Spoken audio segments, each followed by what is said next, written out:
বর্ধমানের লাখুজি এলাকায় জাতীয় সড়কে ভয়াবহ পথ দুর্ঘটনা। তৃণমূল ছাত্র পরিষদের বাস আজ 28শে আগস্ট তৃণমূল ছাত্র পরিষদে প্রতিষ্ঠাতা দিবস উপলক্ষে রাজ্যের বিভিন্ন প্রান্তে বিভিন্ন কলেজ বিশ্ববিদ্যালয় থেকে কলকাতার উদ্দেশ্যে রওনা দিয়েছেন। সেই মতোই বুধবার ঠিক সকালে গলসি কলেজ 1 নম্বর ব্লক থেকে রওনা দিয়েছিলেন বহু এসবিটিএসসি বাস। তার মধ্যে একটি বাস নিয়ে কলকাতার উদ্দেশ্যে যাচ্ছিল। ঠিক বাস যখন নবাবহাট ক্রস করে লাখুজি পেরোতে যায় 19 নম্বর জাতীয় সড়কে, সেই সময় একটি ট্রাঙ্কার এসে সজোরে ধাক্কা মারে বাসের গায়ে। এসবিটিএসসি বাসের ড্রাইভার কোনো রকম ভাবে গাড়িটিকে ডিভাইডারের ওপরে চাপিয়ে দেয়। জানা যায় তার মধ্যে 60 জনের প্রাণ বাঁচালেন ভয়াবহ দুর্ঘটনার হাত থেকে ওই বাসের ড্রাইভার। যদিও সেখানে দেখা যায় বাসে থাকা খাদ্য সামগ্রী পুরোপুরিভাবে নষ্ট হয়ে যায়। যদিও প্রত্যক্ষদর্শীরা জানান যে ট্যাঙ্কার জোরে করে চালাচ্ছিল সে মদ্যপ অবস্থায় ছিল।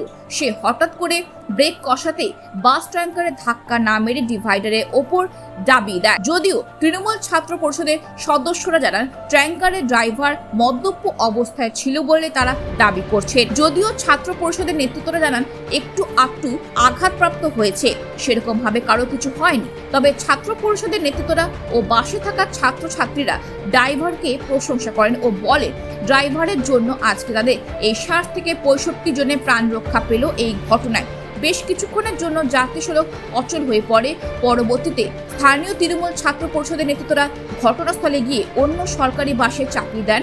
কলকাতায় তৃণমূল প্রতিষ্ঠাতা দিবসে অংশগ্রহণ করার জন্য রাস্তায় যাতে স্বাভাবিক থাকে তার জন্য পুলিশ এসে তা সচল করে। পূর্ব বর্ধমান থেকে সুমন বিশ্বাসের রিপোর্ট, খবর বাংলা। 28শে আগস্ট তৃণমূল ছাত্র পরিষদের প্রতিষ্ঠাতা দিবস উপলক্ষে আমরা কলকাতাতে যাচ্ছিলাম। আমরা গলসি থেকে আমরা এসবিএসটিসি বাসে করে আমরা যাচ্ছিলাম। এখানে যে গোদা আছে, নবাবহাটের বাইপাস গোদা, এই গোদার কাছে আমরা যখন একটা তেল ট্যাঙ্কারকে আমাদের বাসটা যখন পাস করে, তখন সেই তেল ট্যাঙ্কার হয়তো মদ্যপ অবস্থায় ছিল অথবা সে ঘুমিয়ে গিয়েছিল। যা যান্ত্রিক একটা প্রবলেম হয়েছিল, সে আমাদের বাসটাকে পুরো জোরভাবে টক্কর মারে, বাসটা তার গাড়ির সাথে লেগে যায়। সেই হিসেবে আমাদের বাসটা পুরো যে রোড থেকে বেরিয়ে যায় এবং আমাদের যে ড্রাইভার ছিল সে কোনো মতো কন্ট্রোল করে বাসটাকে যে ডিভাইডার থাকে রাস্তাতে, সেই ডিভাইডারে বাসটা আটকে যায় আমাদের। আর আমাদের সেই অর্থে আমাদের কারো কিছু ক্ষয়ক্ষতি কিছু হয়নি, আমাদের কারো কিছু চোট লাগেনি, কিন্তু আমরা অনেক বড়সড় বিপদ থেকে আমরা বেঁচে গেছি সেটা।